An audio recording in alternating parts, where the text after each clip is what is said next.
Hey guys, it's Ted Bogert. Welcome back to the TED Show. Super excited. I've got one of my favorite people on the show and one of my new favorite people. We've got Wendy Cowan. She's a global real estate practitioner, according to her title right there. Dear friend, she's an amazing advocate in the community, global community, really. And she has introduced me to our special guest, Saul Tarazona, right? Tarazona, eJet Aerospace. I'm fascinated by this topic. I did enough research to be dangerous, Saul, and we're going to learn all about what you do. Welcome to the show. How are you guys doing? Fantastic. Thanks for having us, Ted. Fantastic. I'm so excited. I've been so excited to have Saul on. Of course, I love spending time with Wendy always. If you don't know Wendy, you can reach out to her, find her through me. You can't miss her. She is global, and I mean that literally and figuratively. She's all over the place. But she said, you've got to talk to this gentleman, Saul Tarazona. So we're going to learn all about both of you, though, real quick. Wendy, we'll start with you ladies first. Tell us a little bit about you, and then we'll take a deep dive into Saul and all things Saul and eJet. Sure. So just to keep it simple, you can find out about me on LinkedIn, Globally Wendy. Keep it simple there. But how I got to meet Saul was by representing him at the International Property Show, to which I was a team leader last year for the 2022 event, which was also Expo 2020 Dubai. So he was part of the portfolio that we presented, and we had a booth, and everybody was absolutely fascinated. So Saul, tell us why they were so fascinated. Yes, thank you, Wendy. You know I love you to pieces and appreciate you. Saul, all right, it's all you, my friend. Tell us about you, and then tell us about eJet Aerospace. Thank you so much for the opportunity. I'm very excited to be here with all of you. So what the most important thing that we got is we discovered a new propulsion system. So what is this? This is a new engine that is 100% electric, super high performance. It's like nothing in this world. I love it. So that's a lot to take in, Saul. All right, so tell us how you got into. How did you? Really quick though, I think it's important. You weren't obviously born, and then you're like, okay, I'm going to be the eJet Aerospace professional. Tell us a little bit about your background and kind of how you got to eJet. But to be honest, I think I was born to be an aeronautical engineer. I was so excited about machines where I didn't have an aircraft to play with, but I did have a few cars. So I was a big fan. I became an engineer very early and I started working in very advanced technologies for governments. So a bunch of defense, a few technologies here that they were absolutely new in the world, untested, unproven, very wild Western technologies. But I got the opportunity to learn about them, implement them, work from different governments. I had the pleasure to live in Dubai, had the pleasure to live in Europe, US, and here speaking to you from Miami. Is that where you are? Okay, Miami. Where are you originally from? I'm from Colombia. Colombia. Okay, see, Tarazona. I thought we were going with Italian or... Tell me about eJet, because eJet, obviously, I had some people when I was kind of promoting the show. People were like, eJet, so is that like a simulation? This is real stuff, because people didn't know. They're like, oh, is this a new airline? Is this a new way to travel via AI? So tell them a little bit more about it. Give us a skinny. So the name is actually coming from the electric. Jet is like the jet engines that we all use on the airline every day, right? So that's eJet Aerospace. So why is it aerospace? Because actually our technology is capable not to take us to space, but to be used in different planets. And so, Wendy, what was it about Saul that you felt like, all right, this guy's onto something? Tell us a little bit about how that relationship developed. Sure. So I'm very interested in sustainability, and the Sustainable Development Goals is something that I always advocate for and try to incorporate into business plans and things that I'm working on. And his solution directly affects that. It helps save it gives transportation to the masses in a way that's sustainable because it is using clean energy, and It also helps us reach places in global real estate that are emerging markets. There's not always easy roads to get to places that are in new developments. So this will substantially help the executives and folks that need to travel back and forth from Florida to the Caribbean, from Miami to Tallahassee in one skip. So I'll let Saul tell you some more. Yes, tell us more. Tell us more. So look, we have been doing this for 22 years with not enough capital, just with our own funds. We got 7 national awards in Colombia. We got 1 international award as the best technology ever filed from the entire Latin America. This was given by the ADs. It is definitely a big deal, especially because who give it to us is nothing less than the World Intellectual Property Organization in Switzerland. It's like the United Nations of intellectual property. It's amazing. Tell us how it's going to change. Wendy, both of you, tell us how it's going to change the way we look at aviation and how it's going to change the way that we look at travel.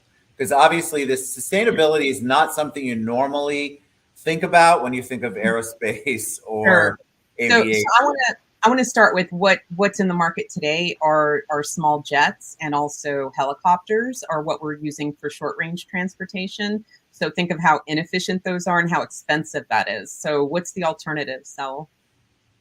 Well, the alternative is, thanks to our propulsion system, we have a few applications of it. So what we get is a technology. Just to put your mind in the right place, a technology is as big as the internet that we are using today. Yeah, and another technology is AI. Another technology is 5G. So we got a technology and we implemented in a few different parts. The first application we thought about, because we want to make aviation affordable for everyone, and that's the pivoting point of having aviation or not is actually because it's expensive. So not everybody can afford to own an aircraft, or not everybody can afford to ride a helicopter for 1 hour and $600 or so. So with our propulsion system, we enable affordability on aviation. We can pick up and drop anybody. Our cost of operation is ridiculously low. It's around $112. That's including salary, energy costs. Everything is electric, so that's super low. The cost to produce one aircraft will be around $120,000. This is on the assembly line. So, and why is all this? Again, because of the propulsion system. Are you getting pushback, Saul, at all? I'm curious, from the aviation industry as a whole, because they're kind of a dinosaur. No offense to all my aviation friends, but they kind of do things the old-fashioned way. It's kind of been the same way for a very long time. So when you bring this technology in and disrupt what I feel like the aviation world, have you gotten support? Are you having to kind of push through? What's been the reaction? The reaction is being not very supportive, because at some point where they're going to recognize that this is the pivoting point, this is the technology that changes what aviation was and the new aviation. But the good thing is that, look, we are the people that want to make aviation affordable. So part of the affordability is being part of the ecosystem, which, by the way, I'm very thankful to belong for so many years, for 15 years. So our idea is not to step into the big toes and just take the market away. For example, I would love to get conversations with Bell Helicopters so they can produce our aircrafts. They have what we don't have. They have the facilities. They have the experience producing aircrafts. We are the scientists, people, the physicists, the mathematicians, the engineers that design something new. So we're very grateful for people that help us build it so we can mass produce it and get to economies of scale, of course. Wow. And by the way, we don't need to get to economies of scale to get these costs that I just told you, right? So it will be even better if we get to economies of scale. The cost is almost mind-blowing, because we all know how many millions of dollars it costs. We've heard it, we've read it, to produce one airplane, one Boeing, I'm not picking on them, but one particular aircraft. And so the numbers that you're saying are actually, it's almost too hard to believe, which I love, which means you're onto something, in my opinion. I think it's so awesome. And I think that the sustainability for a lot of people is really the wave of the future. That's what so many people are going for. That's what maybe not so much in the US. We're a little behind on some of the sustainability initiatives, but we do have very active people like the Wendy's in the world, like Global Council, and like a lot of the initiatives that I'm part of, where we see the value and we see that the only way for this to move forward is for us to kind of all get behind it. So what's next? What's on the horizon for you and eJet in 2023? Well, to be honest, we're focusing 100% on the fundraising for 10 million. This is the capital we need, which is seed capital, which is, by the way, one of the challenges that we got is that this is a large seed capital, and the fit with an investor is not the best. So a seed capital normally is $10,000, and here we're talking about $10 million, right? So that fit is very hard to find. So these programs, like thanks to you, Ted, and your show, these get us to the ears and eyes of the people that can afford. And by the way, we don't need all the 10 million. So this 10 million is to buy parts. This is not for Ferraris and Lamborghinis, as everybody thinks. This is to buy parts, pay salaries, get a shop, get wise people on it, start working, producing by the way, we already finished design. Design is done. We just need to build the parts, assemble it together. That, by the way, it's very few parts. I will tell you that it's less than 300 parts together. Wow. The full aircraft. The full aircraft. What's exciting too is that handicapped folks can be employed to be the assemblers. I love it. 100%. What's the long range goal? Let's say we get your 10 million. Are we going to space? Are we going to be more? Are you going to be international? Is that the goal? Or is it going to be more regional for a while? I think people want to kind of know a little bit of the long range thought process. Definitely. So this seed capital will take us for 2 years and do all the process to have one full size aircraft and already on the certification process, with where the investors will decide. So we're very flexible, including even in terms. The next part will be where we actually got the certification, or even if we don't get the certification, to be honest, because if we don't get the civil aviation certification, we just go straight to defense, and that's it. For that, anyway, we need a full eJet Aerospace center. This eJet Aerospace center, depending where we do it, which the investors will be able to tell us, will be voting to tell us where, because there's so much value we bring. We create jobs, we manufacture aircrafts made in here, sell to anybody. It is amazing the value that we bring. So that eJet center is going to have the assembly line. We won't want to build it, but we don't want to produce the parts. Somebody else, 3 manufacturers are going to produce the parts. We're going to receive them, right? So that assembly line will never stop. We assemble aircrafts in one side. At the same time, we're going to be on the training center, training pilots, training technicians, training assemblers, admin, engineers, etc., etc. In the other side, we're going to need logistics. In the other side, we're going to, of course, continue the research and development to create more machines, more applications of this amazing technology, which is they don't stop in the air, by the way. We can do vehicles for under the water, at the level, at the seawater level, above, like gliding above the water. We can even, why is it aerospace? Is because we can make a vehicle for Mars. Wow. Not the moon, Mars. I need some air density. I need some air density. So Mars will be amazing. We don't need oxygen. We don't need prepare. We don't need many things. So it's amazing. So that's what we're gonna. That's gonna be the play on the after the 2 years. That's where, as soon as we got the 6-month period after we got the 10 million, we will be able to show the world that we built a propulsion system that push X amount of force up.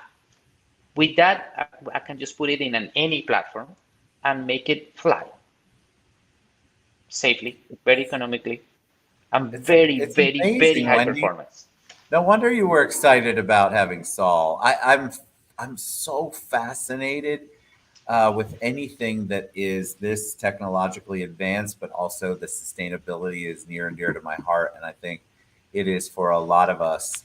I'm just excited to be kind of learning all about this at ground zero with you. Yeah, when you hear about the Jetsons, that's kind of what it makes me think. Yes, very Jetsons. Mhm. Sustainability is such a big word, but I love that you have created your unique propulsion system. Words that I haven't probably said since, I don't know, high school physics. I don't know what I would have said those for, but it was something. But I love first of all, I love your energy too, Saul, and I mean that. Uh, you sound so excited about it. So how can investors, by the way, investors, if you're watching, people who are interested in sustainability in aerospace and eJet, you should definitely reach out to Wendy and or Saul. All right. Speaking of that, what's the best way they can reach you, Saul? Learn more about you. Maybe talk about that 10 million. How can they reach out to you? So yeah, on the website we have all the contacts. We are on every single social media that exists. Wendy will be the best to approach, so we can filter everything through her. And She's been Wendy, an how do we amazing reach supporter. you? She is an amazing supporter, You isn't can she? reach She's me. awesome. My phone number is 407-276-6254, and email is wendycowansells@gmail.com. And of course, you guys can reach out to me and I will put you in touch with them. Wendy, I think I would love to get you and Saul at our entrepreneurial club that we have downtown that's very sustainability oriented and has a lot going on there with a lot of investors. So we will talk about that afterward. If you guys have an interest or you know somebody, I know all my sustainability people watch the show. So I am excited and I'm going to share the show with several of them directly. I just think what you're doing, Saul, is amazing, and your energy, you and Wendy, what a great team. So Saul Tarazona, Wendy Cowan, thank you guys for being on the show. eJet Aerospace, y'all. Isn't it exciting? I don't know why I'm so excited about it. It is. Fascinating to me. Well, Ted, I promise you a maiden flight when a maiden. I would running. be honored to be on a maiden flight. I want to get you there, Saul, for sure, and Wendy. All right, y'all. Thank you so much for being on the show. ejet.tech. The website is scrolling across the bottom there. And of course, if you want to reach out to Wendy or Saul, I can get you to them. Y'all have a great one. I love this show so much. Thank you guys. See you soon. Thank you, Ted. Bye, everyone.